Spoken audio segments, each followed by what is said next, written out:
Upaya Samanhudi Anwar untuk mencari keadilan pasca penangkapan dan penetapan dirinya sebagai tersangka kasus perampokan rumah dinas Wali Kota Blitar belum ditanggapi serius pihak kepolisian.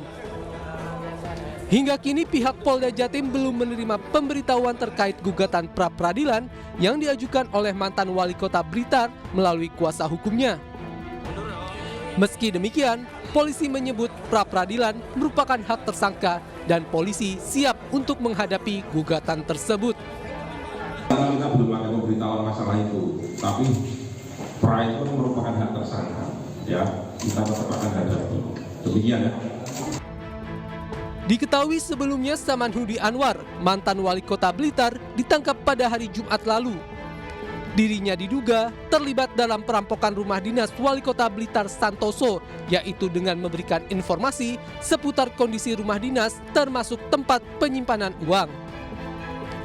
Pada kasus ini, Samanhudi dijerat dengan pasal 365 KUHP, junto pasal 56 dengan ancaman hukuman 12 tahun penjara.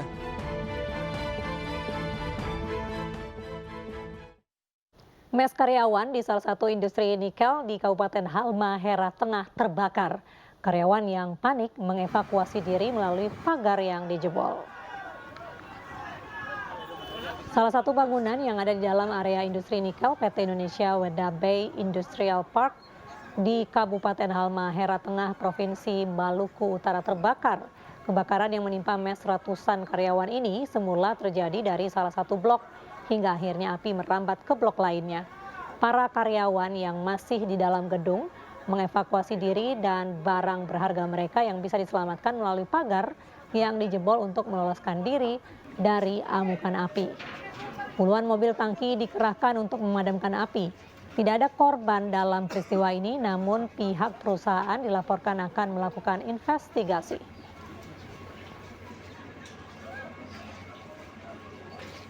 Kira kantin yang terbakar itu? 7 orang jadi tersangka usai kericuhan yang terjadi di kantor Arema FC minggu lalu.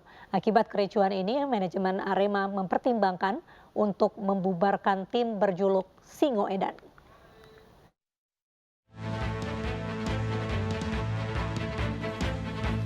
Polisi menetapkan 7 orang sebagai tersangka dalam kasus demo berujung kericuhan di kantor Arema FC minggu lalu. Penetapan tersangka berdasarkan hasil gelar perkara dan pemeriksaan terhadap sejumlah saksi.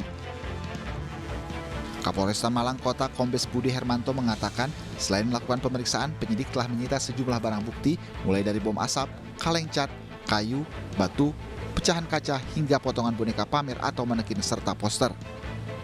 Di antara 7 orang itu, sebanyak 5 orang kita kenakan pasal 170 KUHP atau pasal 170 ayat 2 kedua E KUHP, dan 2 orang dikenakan pasal 160 KUHP atau pasal 14 Undang-Undang RI nomor 1 tahun 1946 tentang peraturan hukum pidana dan atau pasal 15 Undang-Undang RI nomor 1 1946 tentang peraturan hukum pidana. Dari total yang kami amankan sebanyak 115 orang. Ini terdiri 107 orang berada sekitar TKP yang patut diduga melakukan aksi. Tapi dari pendalaman Satreskrim, dari 107 ini 94 orang tidak terlibat sama sekali. Sudah dikembalikan ke rumah dan pihak keluarga. Akibat kericuhan ini, kantor Arema FC rusak parah. Pihak pengelola mengaku stor Arema FC belum beroperasi normal. Bahkan imbas kericuhan Arema, Komisaris PT Arema Bersatu Berprestasi Indonesia Tatang Dwi Arfianto berencana untuk membubarkan Arema FC. Jika memang upaya dan etikat Arema FC ini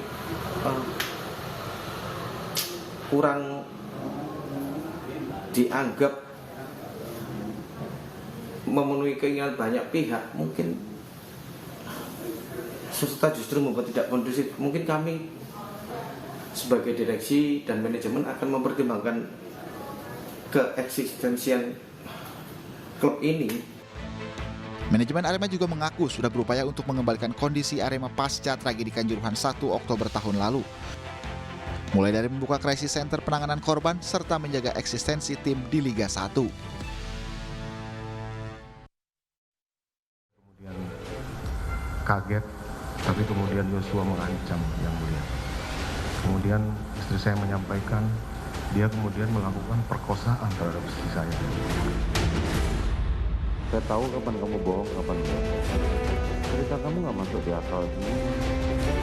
Kalian karena buta dan tertuli, makanya saudara tidak mendengar dan tidak melihat.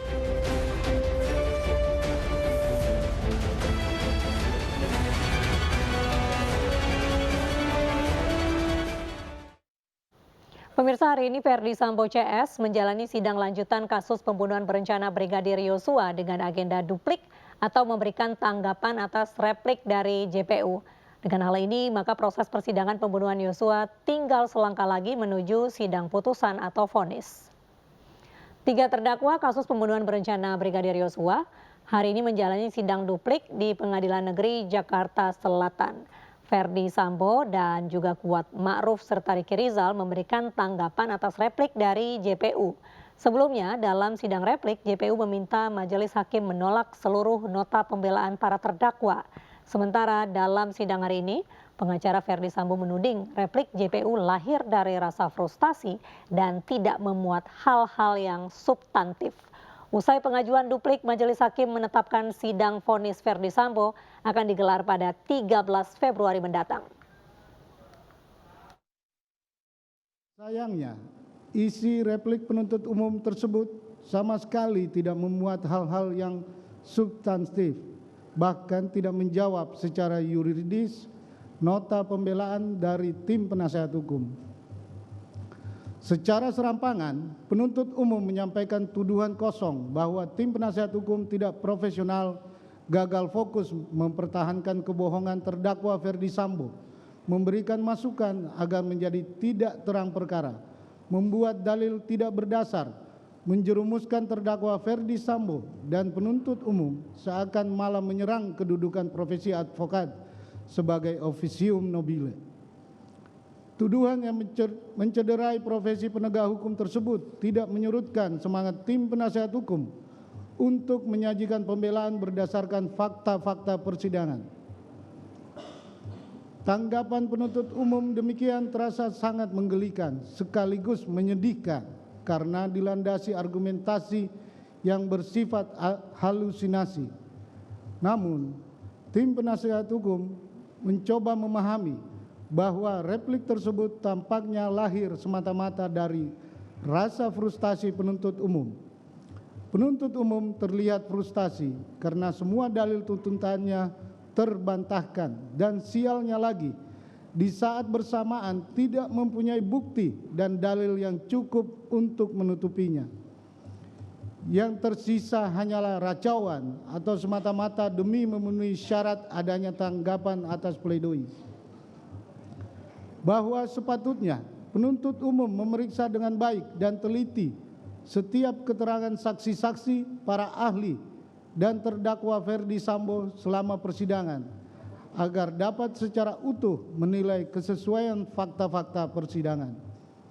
Sangat disayangkan, replik penuntut umum malah terus terjebak pada kerangka berpikir imajinatif yang bisa jadi turut menyesatkan proses peradilan masyarakat dan menjauhkan peradilan ini dari semangat imparsial dan objektif.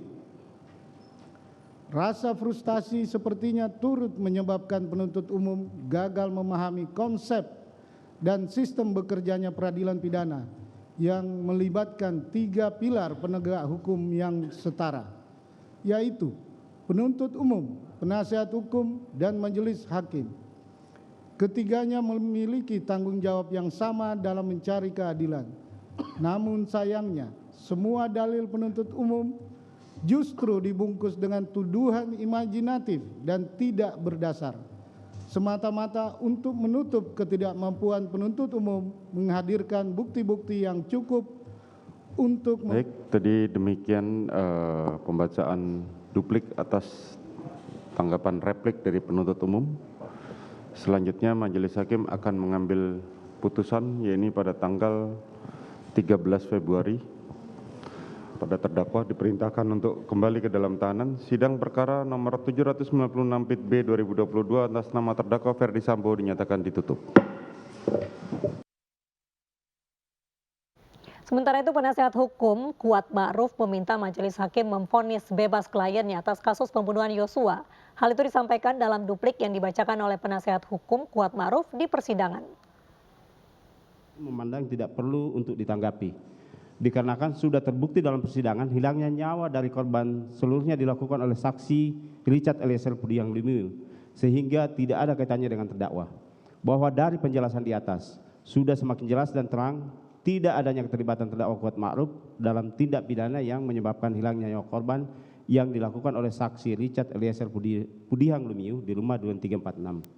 Kesimpulan, berdasarkan uraian dari tim penasihat hukum dalam duplik ini, kami memohon kepada majelis hakim yang memeriksa dan mengadili perkara akuo untuk memberikan putusan sebagai berikut. 1. Menerima dalil duplik dari tim penasihat hukum dan terdakwa Kuat Ma'ruf, menolak seluruh isi replik penuntut umum, menjatuhkan putusan sebagaimana diktum pledoi tim penasihat hukum yang telah dibacakan pada hari Selasa tanggal 24 Januari 2023. Demikianlah duplik ini kami sampaikan sesuai dengan fakta yang terungkap dalam persidangan, disertai doa dan harapan dari penasihat hukum, kiranya yang mulia majelis hakim mempertimbangkan dan memberikan.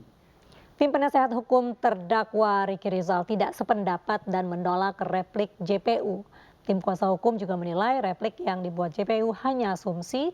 JPU juga dinilai ragu menuntut Ricky Rizal.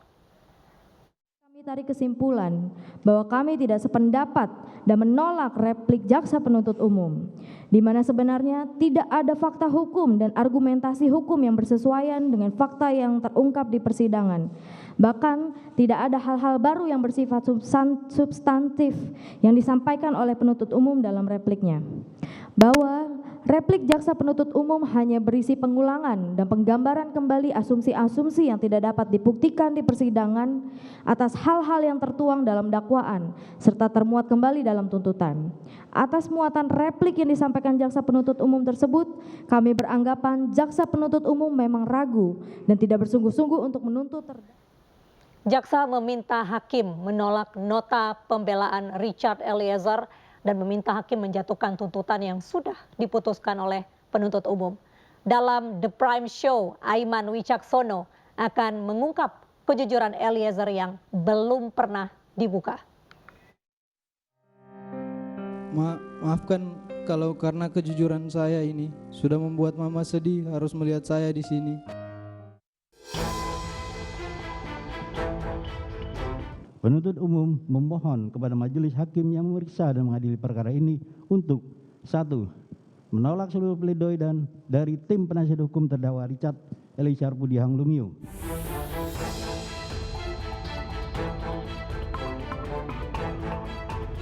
Keadilan, perintah atasan, tak bersalah dia.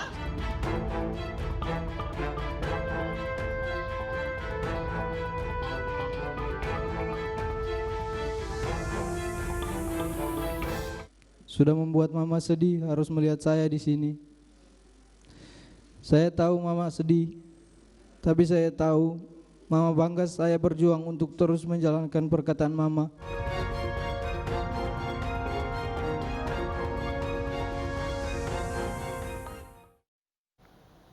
Video dugaan aksi perundungan siswi SMP di Bengkulu viral. Informasi selengkapnya hanya di iNews Malam sesaat lagi.